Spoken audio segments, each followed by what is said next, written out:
Shalom, salam sejahtera dalam kasih Tuhan Yesus Kristus. Kita bersyukur karena Tuhan kita adalah Tuhan yang setia. Bahkan ketika kita harus menghadapi bahaya sekalipun, Tuhan mengingatkan kita, Tuhan mengarahkan kita, Tuhan melindungi kita, dan Tuhan selalu menyediakan kemenangan di dalam kehidupan setiap anak-anak Tuhan. Oleh sebab itu, apapun yang sedang kita alami pada saat ini, percayalah, dengan kita sungguh-sungguh bergantung kepada Tuhan, maka buahnya pasti baik untuk imanmu. Buahnya pasti baik buat kehidupan engkau di masa yang akan datang. Engkau akan makin hari makin kuat, makin teguh, makin menjadi orang-orang yang dewasa dalam Tuhan, dan makin mahir di dalam mengatasi setiap persoalan dalam hidup ini dengan menggunakan iman kita di hadapan Tuhan. Puji Tuhan. Kembali Anda mengikuti Renungan Malam Dekat Tuhan yang akan memberkati Anda pada hari ini. Dan tema renungan kita saat ini adalah kalahkan iblis dengan iman yang teguh. Tuhan mau mengingatkan bahwa musuh kita, yaitu si pendakwa iblis, selalu saja mencari kesempatan untuk mendakwa kita, untuk melemahkan iman kita, untuk menjatuhkan kita sebagai orang percaya. Dan bagaimana supaya kita bisa melawan siasat daripada iblis ini, yaitu dengan iman yang sungguh-sungguh teguh di hadapan Tuhan. Sebelum kita lebih lanjut lagi, mari kita satukan hati dan kita berdoa. Bapa Surgawi, pada saat ini hati kami rindu diberkati dengan kebenaran firman Tuhan. Biarlah Tuhan berbicara, menguatkan dan meneguhkan iman kami. Terima kasih Bapa, dalam nama Tuhan Yesus, haleluya, amin. Puji Tuhan. Kita sudah merenungkan firman Tuhan sampai di 1 Petrus pasal 5. Dan kita akan baca 1 Petrus pasal 5 ayatnya yang ke-8. Demikian firman Tuhan. Sadarlah dan berjaga-jagalah. Lawanmu si iblis berjalan keliling sama seperti singa yang mengaum-ngaum dan mencari orang yang dapat ditelannya. Lawanlah dia dengan iman yang teguh, sebab kamu tahu bahwa semua saudaramu di seluruh dunia menanggung penderitaan yang sama. Saudaraku, kita tahu kalau di kampung-kampung ada istilahnya ronda malam. Ronda malam itu memang keliling, muter lorong kampung yang ada untuk menjaga keamanan. Tapi beda nih, kalau iblis, dia keliling bahkan mengancam-ngancam dengan mengaum-ngaum. Untuk apa? Bukan menjaga keamanan, tapi cari orang yang bisa dia goda, cari orang yang bisa dia buat jatuh dalam iman, cari orang yang bisa membuat orang-orang itu senang melakukan dosa, menuruti hawa nafsu, dan mereka menjadi orang-orang yang berbuah dalam perbuatan-perbuatan yang tidak berkenan di hadapan Tuhan. Itu yang dilakukan oleh iblis. Dia ronda tiap hari 24 jam, muter-muter, melihat-lihat, bahkan mengancam-ancam dengan mengaum-ngaum seperti singa untuk menjebak orang-orang percaya. Oleh sebab itu, pada saat ini Tuhan mau ingatkan kita kembali agar kita sadar dan berjaga-jaga. Apa maksudnya sadar? Berarti saudaraku, kita mengerti bahwa di dalam dunia roh, dalam dunia rohani, iblis tidak tinggal diam untuk menuduh kita, untuk mendakwa kita, untuk mengusik kita. Sehingga kita harus mengerti hal ini dan kita punya sikap yang sabar untuk menghadapinya. Meskipun kita menengking tiap hari supaya rencana jahat iblis itu pergi, besok datang lagi rupanya. Diusir lagi, datang lagi, karena memang udah tabiatnya iblis itu mendakwa kita siang dan malam. Oleh sebab itu yang perlu kita ambil bagian adalah dengan kita juga belajar sabar. Sabar di dalam kesabaran Tuhan, maka engkau akan mampu untuk mengalahkan siasat iblis. Jangan cepat-cepat terbawa dengan situasi yang ditawarkan oleh setan. Nanti kita juga bisa celaka. Dan firman Tuhan berkata, berjaga-jagalah. Berarti ada sikap kehati-hatian. Tuhan mau ingatkan kita agar jangan ceroboh. Ceroboh iman itu bahaya. Anda pikir Anda beriman padahal ceroboh. Apalagi Anda tidak punya iman dan asal-asalan. Lebih repot lagi hal-hal yang seperti itu. kita harus lebih hati-hati. Untuk itu kita berjaga-jaga siang dan malam, agar kita tidak ceroboh dalam bertindak, tidak ceroboh dalam memikirkan sesuatu dan membuat keputusan. Maka supaya tidak ceroboh, tentu ada caranya, yaitu kita harus memiliki iman yang teguh, saudaraku.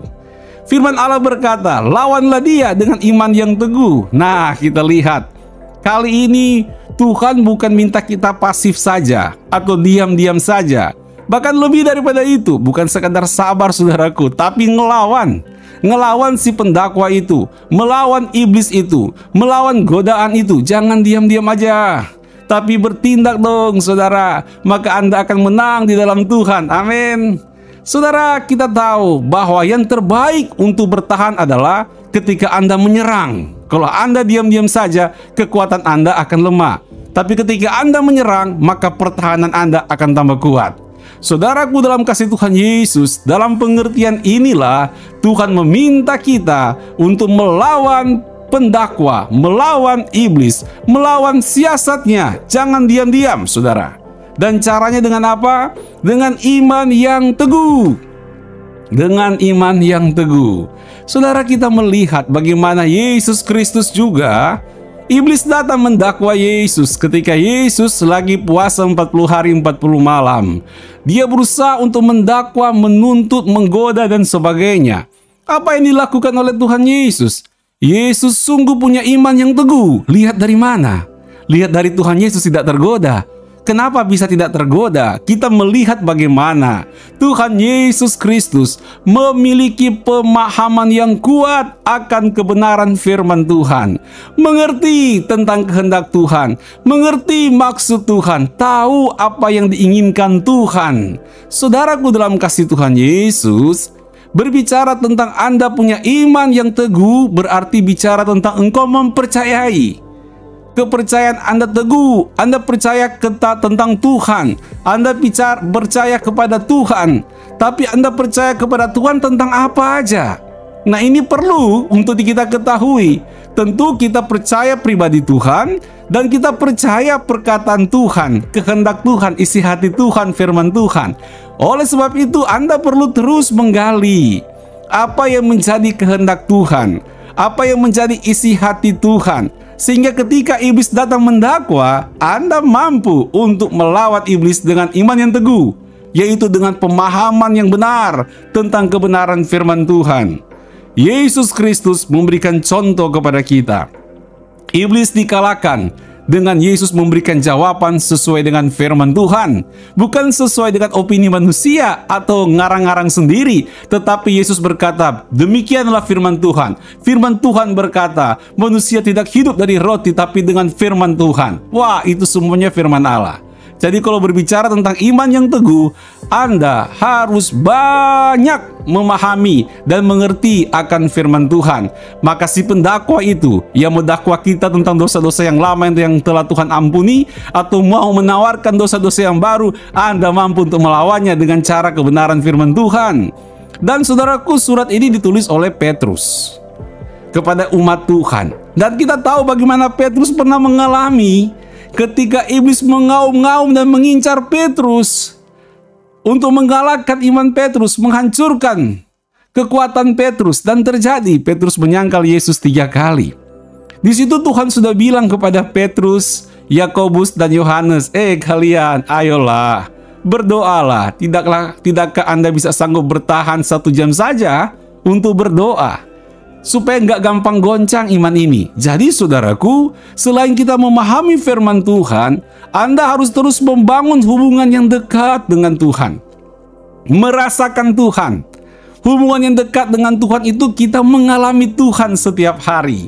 Maka saya percaya Anda punya iman yang teguh. Di antaranya ketika engkau rajin untuk beribadah dan berdoa kepada Tuhan, engkau akan mengalami iman yang teguh dan mampu melawan kuasa setan, melawan akan bisikan si pendakwa iblis tersebut. Dan juga makin Anda rajin dalam pelayanan, makin Anda aktif dalam pekerjaan Tuhan, berarti Anda makin banyak mengerti akan isi hati Tuhan dalam praktek. Anda akan makin mengalami Tuhan dalam praktek. dan otomatis iman Anda makin teguh dalam Tuhan Yesus Kristus. Ayo saudaraku, kalahkanlah iblis dengan iman yang teguh, dan saya percaya Anda pasti sedang menuju kepada iman yang makin hari makin teguh di dalam Tuhan, dan iblis dikalahkan. Haleluya. Tuhan Yesus memberkati. Mari kita berdoa. Bapa Surgawi, terima kasih buat kebenaran firman-Mu. Kami rindu kuat dalam Tuhan. Tolong kami Bapa, agar kami tetap memiliki iman yang teguh, mengalahkan setiap tipu muslihat daripada iblis, dan kami mengalami kemenangan dari segala dakwaan-dakwaan iblis. Terima kasih Bapa. Berkati juga umat-Mu yang akan beristirahat. Mereka bisa beristirahat dengan tenang di dalam berkat Tuhan. Terpujilah nama Tuhan. Dalam nama Tuhan Yesus, haleluya. Amin. Puji Tuhan. Terima kasih karena Anda telah mengikuti renungan malam dekat Tuhan. Tetap membuka diri untuk diberkati lebih dan lebih lagi oleh Tuhan, sehingga hidup kita makin siap untuk menjadi berkat bagi banyak orang. Selamat beristirahat. Tuhan Yesus memberkati. Sampai bertemu kembali besok malam. Shalom.